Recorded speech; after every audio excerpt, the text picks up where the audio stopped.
মুরগির ছাট এইভাবে একবার রান্না করে দেখুন, এর টেস্ট আপনি কখনোই ভুলতে পারবেন না। আর এই খাবারটা অনেকেই নাক সিটকায়, সত্যি বলতে এই খাবারটা আমার খুব পছন্দের। কিভাবে বানাচ্ছি দেখতে থাকো। এখানে মুরগির ছাট আমি নিয়ে নিয়েছি, এখানে নিয়ে নিচ্ছি। এর ওপরে দিয়ে দেব পেঁয়াজ কুচি, দিয়ে দেব রসুন বাটা, দিয়ে দিচ্ছি পরিমাণ মতো লবণ, হলুদ গুঁড়ো দেব, আর দিয়ে দিচ্ছি কাশ্মীরি লঙ্কার গুঁড়ো এখানে পরিমাণ মতো। যেহেতু এটা ছাটটা রান্না হবে সেক্ষেত্রে কিন্তু একটু লঙ্কার পরিমাণটা একটু বেশি দেব। দিয়ে দিচ্ছি ধনিয়া গুঁড়ো, দিয়ে দিচ্ছি আদা বাটা, দিয়ে দিচ্ছি জিরে মরিচ বাটা, এবার দিয়ে দিচ্ছি সর্ষের তেল। দিয়ে ভালোভাবে এটাকে কিন্তু একটু ম্যারিনেট করে 5 থেকে 10 মিনিট কিন্তু রেখে দেব।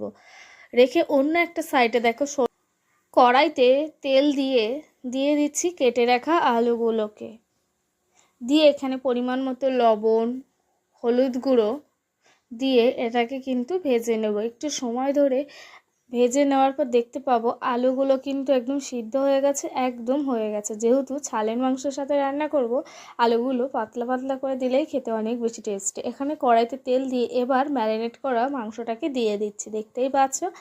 দিয়ে ভালোভাবে কিন্তু এটাকে কষাই করে নিতে। আর সত্যি বলতে এই ছালের মাংসটা কষাই খেতে যেমন মজাদার তেমনি কিন্তু অসাধারণ টেস্ট। আর এটা কষাই করতে একদমই সময় লাগে না, খুব অল্প সময়ের মধ্যে কিন্তু এই ছালের মাংসটা কষা হয়ে যায়। দেখতেই পাচ্ছ যে আমাদের চিকেনটা কিন্তু অলরেডি কুক হয়ে গেছে।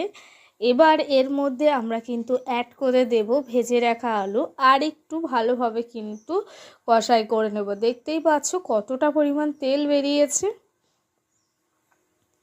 আর তোমাদের কাদের এই ছালের মাংস খেতে ভালো লাগে তারাও কিন্তু একটা অবশ্যই কমেন্ট করে জানাতে পারো। আমার কিন্তু ভীষণ পছন্দের। এবার আলুটাকেও দিয়ে আমি কিন্তু 5 থেকে 7 মিনিট ভালোভাবে কিন্তু রান্না করে নেব। দেখতেই পাচ্ছ একদম সুন্দর করে ভাজা ভাজা হয়ে গেছে। তোমরাও চাইলে এভাবেও কিন্তু নামিয়ে জিরে বাটা দিয়েও কিন্তু খেতে পারো, খুব ভালো লাগবে। খুব অল্প পরিমাণ এখানে কিন্তু জল অ্যাড করে দিয়েছি। জল অ্যাড করে দেওয়ার পরে 5 থেকে 7 মিনিট ফুটিয়ে নেব। দেখতেই পাচ্ছ আস্তে আস্তে কিন্তু আমাদের রান্নাটা প্রায় কমপ্লিট হতে যাচ্ছে। কমপ্লিট হয়ে গেছে। এবার দেখো একটা বাটির মধ্যে কিন্তু আমি ঢেলে নিয়েছি। তোমাদের কেমন লাগলো তোমরাও কিন্তু অবশ্যই জানিও। আর আমার কিন্তু এই রেসিপিটা অনেক বেশি মজার লাগে।